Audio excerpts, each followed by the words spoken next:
Hola, ¿qué tal? Muy buenas noches. Bienvenidos. Muchas gracias por la compañía, como siempre. Da toda la sensación que se ha iniciado una nueva etapa en la campaña política, por lo menos en la campaña electoral, por lo menos para el oficialismo, porque de hecho hoy asistimos a una presentación del candidato, el doctor Tabaré Vázquez, en una serie de presentaciones que se van a hacer a lo largo del mes de septiembre. ¿Es que esto corresponde de alguna manera al nuevo impulso, una nueva estrategia de la campaña del oficialismo? Bueno, vamos a conversar con el ex director de la Impositiva, con el economista Ferreri, a propósito de eso y también de otros asuntos que vienen pautando la campaña electoral en este tramo ya final de cara al 26 de octubre.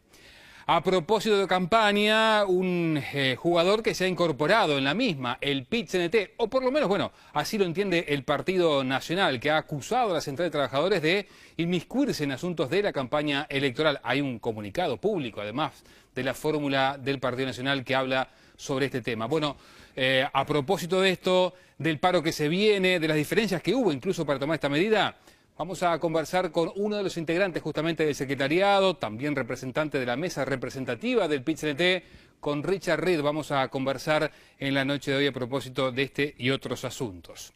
Y a eso, como siempre, el aporte de nuestros compañeros. Hoy y a lo largo de septiembre no estará Nicolás Núñez, pero sí está Daniel Rodríguez, a quien ya saludo. Dani, ¿cómo estás? Buenas noches. Hola Alfredo, buenas noches. Retomamos el ciclo de empresas públicas aquí en Entre Líneas, en este caso con la entrevista a Álvaro Delgado del Partido Nacional, básicamente para saber qué propuestas hay y cómo se mira el futuro de las empresas públicas para el próximo periodo de gobierno. Y de esta manera estamos de alguna manera ya cerrando el ciclo que les propusimos hace ya varios programas. En definitiva, tratar de conocer qué es lo que nos ofrecen los partidos políticos para los uruguayos en materia de empresas públicas. Ahora, si me acompañan ya con muchísimo gusto, vamos a recibir a quien fuera durante mucho tiempo, director de la DGI, Pablo Ferreri. ¿Cómo le va? Buenas noches, gracias por acompañarnos. Buenas noches, un placer estar aquí. Bueno, varios asuntos de la campaña, pero antes me gustaría un par de consultas a propósito de justamente la impositiva. ¿Le ha dado tiempo para extrañar a la DGI o todavía no ha tenido ese margen? No, Realmente, Alfredo, la verdad que todavía no he podido tener tiempo para extrañar. Tuve alguna reunión después con los compañeros del equipo más cercano y demás, y les decía justamente eso, a las 2 horas de haber terminado la ceremonia y de haber saludado en todo el edificio uno por uno a los funcionarios, en algo que eso sí fue emotivo, ya estaba teniendo reuniones de la campaña electoral y no he parado hasta ahora. Por lo tanto, se está dando lo que yo esperaba, ¿no? El tener la posibilidad de dejar todo en la cancha por el país que queremos, por el país que quiero, por el proyecto político que quiero, en estas instancias tan definitorias, tan definitivas, en las cuales, bueno, los uruguayos, por suerte, en democracia, mediante el voto, vamos a elegir entre 2 proyectos políticos, básicamente. Entre los aspectos que usted ha destacado como logros en la DGI durante su gestión están los ascensos por concurso, la disminución de la evasión, el aumento de la recaudación, la inversión en tecnología también. ¿Qué le quedó en el tintero? Bueno, yo creo que el rumbo estratégico está marcado, tiene mucho que ver con profesionalizar la gestión, tiene que ver con innovar, con tomar medidas nuevas para problemas viejos y resolverlos de manera diferente. Eso es lo que tratamos de llevar adelante con un equipo de trabajo. Ahí no fue, y esto lo digo con sinceridad, no fue la gestión de Pablo Ferreri, fue la gestión de un equipo de trabajo. Prueba de ello es que el nuevo director es parte de ese equipo que continúa todo trabajando en el mismo lugar. Y en definitiva es ir por esa senda, por la senda de la innovación, de la incorporación de tecnología, de profesionalizar cada vez más la gestión, de brindar cada vez más capacitación a los funcionarios para que puedan brindar un mejor servicio. En definitiva se trata de lo que yo creo que tiene que ocurrir en todo el Estado, porque la reforma del Estado a veces puede parecer una entelequia, cuando hablamos de ella en general. Yo creo que la reforma del Estado va ocurriendo por áreas o por sectores o por organismos. En la DGI eso ocurrió y tiene que continuar en esa línea, cada vez con más impulso, con el que recoge la posta viniendo con nuevos bríos, pero yo creo que es fundamental profesionalización de los funcionarios, gestión por resultados e incorporación de tecnología. Todo eso con una filosofía de brindar lo que entendemos que es lo que hay que brindar, un servicio público de calidad. ¿Hubo de alguna manera una continuidad en la política de reforma a la DGI y ya metiéndonos en campaña? Porque ciertamente este proceso de reforma a la DGI empezó con el gobierno de Valle. ¿Se puede decir que el Frente Amplio hizo en la DGI lo que la calle anuncia, dice, va a hacer si gana, aquello de que mantener lo que está bien y cambiar lo que está mal? Bueno, nosotros hicimos lo que entendimos que había que hacer. Sobre promesas electorales de otros partidos, yo no me expido, simplemente decir que lo que habilita para hablar del futuro son las credenciales que obtuvimos en el pasado. En el caso del Frente Amplio, y en el caso específico de la DGI, es como tú decís, hubo una política de Estado, y eso es bueno que ocurra en Uruguay, que haya cada vez más políticas de Estado, y los resultados además están a la vista de cuando eso ocurre. En este caso, la ley de reforma de la DGI, que habilitó todo lo que vino después, fue votada por la unanimidad del sistema político en el año 2003, en el gobierno de Jorge Valle. Ahora bien, hubo un periodo ahí donde los cambios no ocurrieron con demasiada intensidad. En el 2005, cuando asume Tabaré Vázquez, promulga un decreto reglamentario de esa ley y ahí comienzan sí los cambios de manera más profunda, pero todos en la misma línea, en el mismo espíritu, en la misma política de Estado. Y Uruguay pasó de tener una de las peores administraciones tributarias del continente, la DGI uruguaya era muy mal vista, con funcionarios que trabajaban en algo que hoy parece era historia muy antigua, pero hasta hace 10 años los funcionarios de la DGI trabajaban en el sector público y asesorando empresas en el sector privado, lo cual claramente no permitía jamás obtener buenos resultados. Desde ese punto de partida hoy tenemos una administración tributaria que es valorada por cualquier organismo internacional como una de las 3 o 4 mejores del continente, tiene la menor tasa de evasión de América Latina, tiene además uno de los menores costos de recaudación, es decir, lo que gasta en recaudar es de los niveles más bajos de todo el continente, por lo cual yo creo que la senda está trazada. Reitero, en mi caso no fue un trabajo personal, fue un trabajo de equipo, pero que además se apoyó fuertemente en lo que se hizo anteriormente, en los años anteriores, desde 2003-2004 en adelante, para continuar ese proceso evolutivo. Quien venga, ojalá que continúe con esa filosofía de continuidad y profundización de este modelo de administración tributaria. ¿Las encuestas, Ferreri, de alguna manera marcaron un punto de inflexión en la campaña para el Frente Amplio? No, yo primero que nada, a mí me gusta jugar el partido en la cancha, yo no me gusta opinar de las encuestas, creo que son un insumo valioso, pero el partido se juega en la cancha y nosotros tenemos que jugarlo con el máximo esfuerzo, sea cual sea el resultado de una encuesta. Además, en segundo lugar, nosotros teníamos una estrategia trazada desde antemano que va por fases, obviamente. Nosotros no estamos haciendo todo esto que vamos a hacer en septiembre con esta serie de eventos bien importantes donde vamos a estar contando los desafíos que entendemos que tenemos para el futuro en áreas estratégicas. Esto no se arma de un día para el otro en función del resultado de una encuesta, es algo que está planeado de antemano, muy pensado, muy planificado, con un programa que el Frente Amplio tiene votado, aprobado y publicado desde noviembre del año pasado.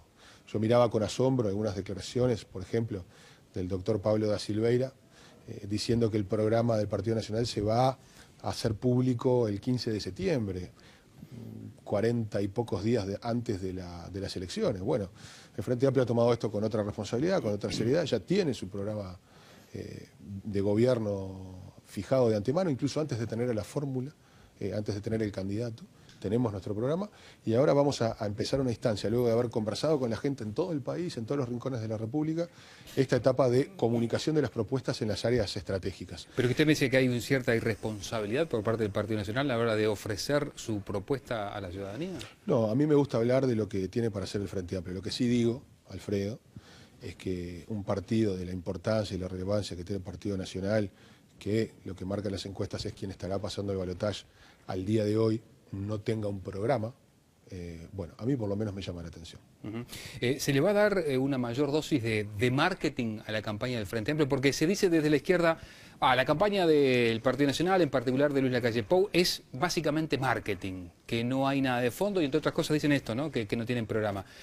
¿Al Frente le falta marketing? Yo creo que el marketing es algo importante. Desconocer esto sería vivir en el siglo XVI prácticamente.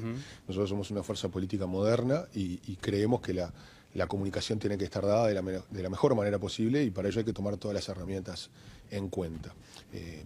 Pero lo sustancial, lo fundamental en esto es el contacto con la gente, la propuesta programática, la fórmula que estamos queriendo impulsar y las credenciales de lo hecho en el pasado para poder plantear desafíos de futuro. Y eso entendemos que el Frente Amplio lo ofrece a cabalidad. vamos a estar comentando estas cosas. Y básicamente tiene que ver con, primero que nada, y esto creo que es algo relevante, Alfredo, tiene que ver con entender la magnitud de los cambios que han ocurrido en el Uruguay en estos últimos 9 años y medio. Cambios económicos, sociales, de diversificación de la matriz productiva, de ensanchamiento de la canasta exportadora. Uruguay hoy es otro Uruguay. Nosotros recibimos un país postrado y de rodillas, con un 40% de pobreza, donde 2 de cada 3 niños nacían por debajo de la línea de la pobreza, la deuda pública, la segunda deuda pública más alta del mundo en relación al PBI del país.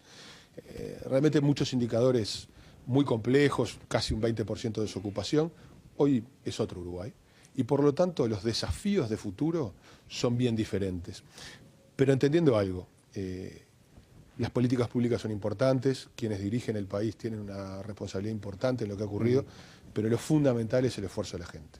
Acá nada de estas mejoras y de este ciclo de bonanza económico y social, que probablemente es el más importante de nuestra historia contemporánea, nada de esto hubiera ocurrido sin el esfuerzo de la gente. Entonces, yo creo que los desafíos de futuro tienen que ver con premiar el esfuerzo de la gente, el esfuerzo del que estudia para capacitarse y mejorar, del que trabaja, pero también del pequeño empresario que todos los días levanta su cortina para abrir su negocio y forjar un futuro mejor, y también del gran empresario que genera oportunidades de trabajo para los uruguayos, de trabajo bien remunerado y de calidad. Políticas públicas que, sin embargo, ha generado un déficit de 3,3. Los blancos dicen que tendría que estar no más allá del 1,5%. Sí, esta es una excelente pregunta sobre la cual me gustaría hacer algunos comentarios. En primer lugar, nosotros entendemos que el déficit público, si bien ha subido alguna décima en estos últimos meses, de hecho en este último mes bajó una décima, es absolutamente manejable. Más digo, aproximadamente 1 punto y algo, 1,5 puntos de ese déficit está explicado por el mantenimiento de las reservas que tiene Uruguay. Uruguay tiene aproximadamente unos 16.000 millones de dólares de reservas, lo cual le permite al país tener estabilidad y previsibilidad frente a las crisis de los países centrales y de los países de la región. O sea, Uruguay ha comprado un seguro que le cuesta, obviamente, 1,5 puntos casi del déficit. Por lo tanto, tenemos que analizar bien qué hay dentro del déficit. Pero el otro comentario, y justo yo en estos días he participado en un evento con economistas de todos los partidos políticos, y yo lo comento aquí porque lo comenté con franqueza frente a quienes asesoraban a todos los partidos y no obtuve respuesta, lo quiero decir también. En el caso de los partidos tradicionales, del Partido Nacional en particular, había una fuerte preocupación por el déficit fiscal, lo cual uno podría decir que, bueno, podremos tener diferentes visiones, pero esto es absolutamente inconsistente e incoherente con las propuestas programáticas, por lo menos las que están publicadas en las páginas web del Partido Nacional y de la candidatura del doctor Lacalle Pou. ¿Por qué digo esto? Si hay una fuerte preocupación por el déficit fiscal, no parecería lógico que las propuestas que se hacen planteen aumentos formidables del gasto, a la vez que proponen aumentos muy importantes, recortes muy importantes de impuestos, con lo cual bajan los ingresos. Por poner 3 o 4 ejemplos. Se habla, por ejemplo, de un plan de asentamiento cero, que cuesta unos 200 millones de dólares. Se habla de aumentar las asignaciones familiares, que cuesta unos 50 millones de dólares. Se habla de construir unos 120 CAIF, lo cual pueden ser entre 100 y 120 millones de dólares más otra serie de aumentos de gastos, los cuales son aproximadamente entre 400 y 500 millones de dólares de aumento del gasto. Como contrapartida, se propone eliminar el IAS, que tiene una resignación fiscal de 230 millones de dólares, rebajas o recortes al IRPF, que son 50 millones de dólares menos de ingresos, otra serie de rebajas tributarias que tienen que ver con el IMEVA o con el IMES al gasoil, a la nafta, etc. Entre los aumentos de gasto y los recortes de ingresos hay un gap de aproximadamente 800, 900 millones de dólares, lo cual genera un incremento formidable del déficit fiscal.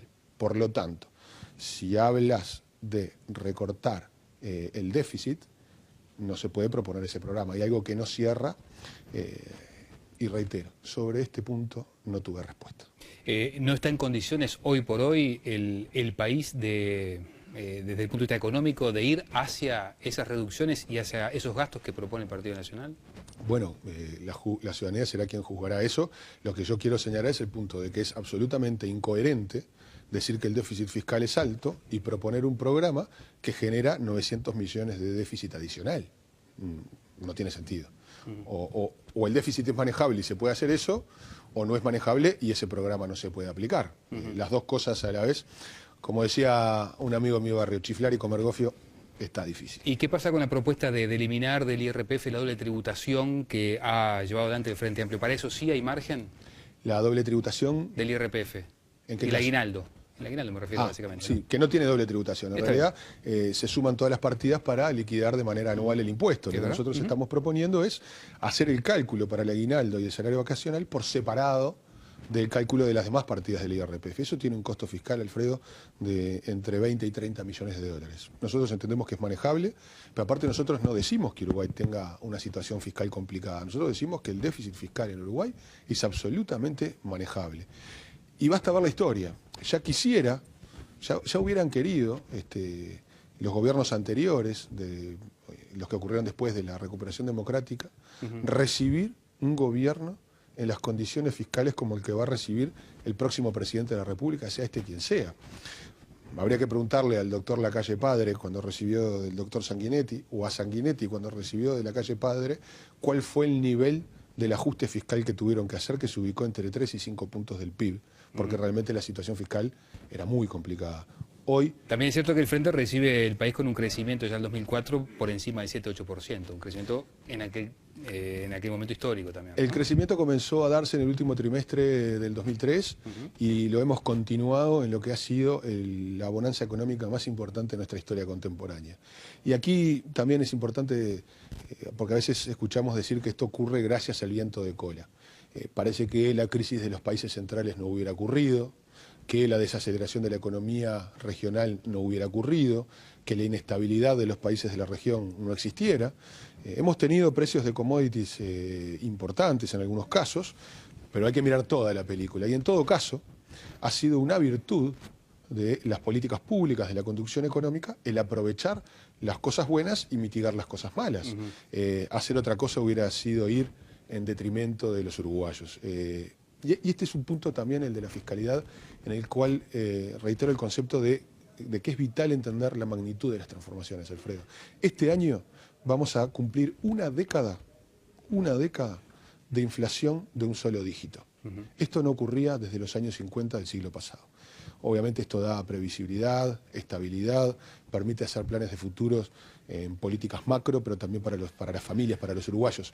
Hoy por hoy se está dando un fenómeno que yo considero que habla del momento que vivimos y del nivel cultural con respecto a la inflación que tenemos los uruguayos, donde estamos debatiendo permanentemente y preocupados y ocupados por una inflación que varía entre 8, 9, 9,5% anual, lo cual es muy bueno, pero eso en un país como el de los últimos 60 años, donde el promedio de inflación era entre el 50 y el 60%, era absolutamente impensable. Hoy por hoy, lo fundamental es que hemos hecho una serie de transformaciones entre las políticas públicas y el esfuerzo de los uruguayos que nos habilita a mirar el futuro con la vista bien arriba, bien alto. Usted ha dicho como un debe que se tiene que hacer una inversión muy importante en infraestructura en los próximos 15, 20 años, algo así como 30 millones de dólares. 30.000 millones. 30.000 millones de dólares. Si era 30 lo arreglábamos rápido. Facilísimo, sí. ¿no? La pregunta que seguramente muchos se pueden hacer es ¿por qué no se siquiera empezó a hacer o por lo menos se intentó hacer en esta administración? Sí, esa es una excelente pregunta, porque en realidad mucho se ha hecho en infraestructura en estos años. ¿Por qué digo esto? Y por suerte Uruguay tiene que hacer este nivel enorme de inversiones en infraestructura, porque eso significa que las capacidades infraestructurales actuales están tensionadas. ¿Pero por qué ocurre eso? Nosotros en el año 2004 teníamos exportaciones por algo así como 4.000 millones de dólares. Estamos exportando este año, Alfredo, del año pasado, en el entorno de 15.000 millones de dólares. Hemos triplicado las exportaciones. Y eso es una excelente noticia. Y por eso es que están tensionadas las capacidades infraestructurales. Pero, ¿por qué digo que se ha hecho mucho en infraestructura? Básicamente los rubros fundamentales de infraestructura tienen que ver con energía, con telecomunicaciones, con la red vial, con la red ferroviaria y con el sistema portuario. Y es notorio que en estas áreas se ha avanzado a distinta velocidad. Por ejemplo, en la red vial se está invirtiendo bastante más de, casi el doble de lo que se invertía antes del 2004 en mantenimiento de la infraestructura vial. Pero no es suficiente, tenemos que invertir más. En la red ferroviaria se ha avanzado lentamente, en eso hay que mirarlo con humildad y con autocrítica para entender que tenemos que avanzar a mucho mayor velocidad. Pero luego, por ejemplo, en telecomunicaciones y en energía, Uruguay ha hecho cuantiosas inversiones que lo han posicionado a la cabeza de todo el continente. Hoy, por ejemplo, en telecomunicaciones, con la inversión de la fibra óptica al hogar y lo que es la tecnología LTE para banda ancha móvil, Uruguay tiene la velocidad de bajada de Internet más rápida de toda América Latina, lo cual implica competitividad para las empresas, además del confort que genera para los uruguayos. Y en energía, Uruguay, por primera vez en su historia, tiene una política multidimensional y de largo plazo con respecto a su matriz energética, que tiene que ver con tener soberanía energética para conseguir ahorros de precios, pero además para ser autosustentables en la materia. Hoy por hoy tenemos un componente de energía eólica que es el más alto del continente y va a colocar a Uruguay, cuando se terminen de hacer estas inversiones, en uno de los países del mundo que tiene su matriz energética más diversificada. Por lo tanto, se han hecho inversiones en infraestructura, pero son necesarias muchos más. Y ese monto de dinero, esto es un comentario que quiero hacer, Alfredo, si tú me permitís, no es posible de financiarlo solamente con fondos públicos. El presupuesto no alcanza, por lo cual tenemos que ir a una participación más importante, más aceitada del sector privado. ¿Y no tuvo tiempo el Frente en esta administración de buscar al sector privado para ayudar? Porque pienso básicamente en lo que usted decía, en el DEVE, que son la infraestructura vial y también el ferroviario. Ferroviaria y continuar avanzando en el Sistema Nacional de Puertos, que tiene que ver con un puerto de aguas profundas, pero también con el puerto de Nueva Palmira, de Montevideo. ¿Y por qué no se pudo avanzar en particular? El dragado del canal Martín García y el canal que va hasta Fray Ventos y Paysandú. Se han creado instrumentos, lo bueno es que hoy por hoy tenemos los instrumentos a los cuales hay que hacerles algunos ajustes. Por ejemplo, la ley de participación público-privada está diseñada de forma tal que todo el proceso que hay que llevar adelante puede llevar demasiado tiempo. Por lo tanto, ahí tenemos que hacer los ajustes necesarios para que ocurra más rápido todo el proceso. Y también tenemos que generar proyectos de largo plazo en infraestructura, que el 2 de marzo, cuando asumamos el tercer gobierno del Frente Amplio, el primero, al 2 de marzo, explicitar los planes de inversión de mediano y largo plazo en sintonía con un proyecto nacional de desarrollo. Eso permitirá, al hacer planes de largo plazo, que los jugadores internacionales encuentren atractivo venir a invertir en Uruguay. Muy difícilmente los jugadores grandes vengan por una ruta de 10 kilómetros o de 20 kilómetros, pero sí van a participar si ofrecemos planes de largo plazo. Me queda muy poco tiempo. Todo parece indicar que no va a haber mayorías parlamentarias. ¿El Frente no debería ir tirando alguna línea con algunos sectores para ir conformándolas en lo previo? Pienso, por ejemplo, en el Partido Independiente. ¿No se ha valorado esa posibilidad? Nosotros somos absolutamente respetuosos de los procesos electorales y creemos que, primero que nada, tiene que resolver la ciudadanía. Los uruguayos tienen que votar y elegir quién será su próximo presidente, quién será la fuerza política que va a gobernar. El día después, para nosotros sí, va a ser ya una tarea de comenzar a conformar esas mayorías, pero todavía además nosotros esperamos dar todo el esfuerzo posible para que en Uruguay haya mayorías parlamentarias. Creo que eso es bueno para gobernar. ¿Le han dicho desde el comando a Vázquez que salga más efectivamente los medios o no? ¿O es una decisión que toma el candidato? No, bueno, tiene que ver con una estrategia de campaña, como te decía. Nuestro candidato, primero solo en las internas y después con Raúl Sendic, ya integrando la fórmula, han hecho un trabajo formidable, de un enorme esfuerzo personal, de recorrer 3 veces todo el país. Porque el Frente Amplio se consigue con la gente, si no, no tiene razón de ser.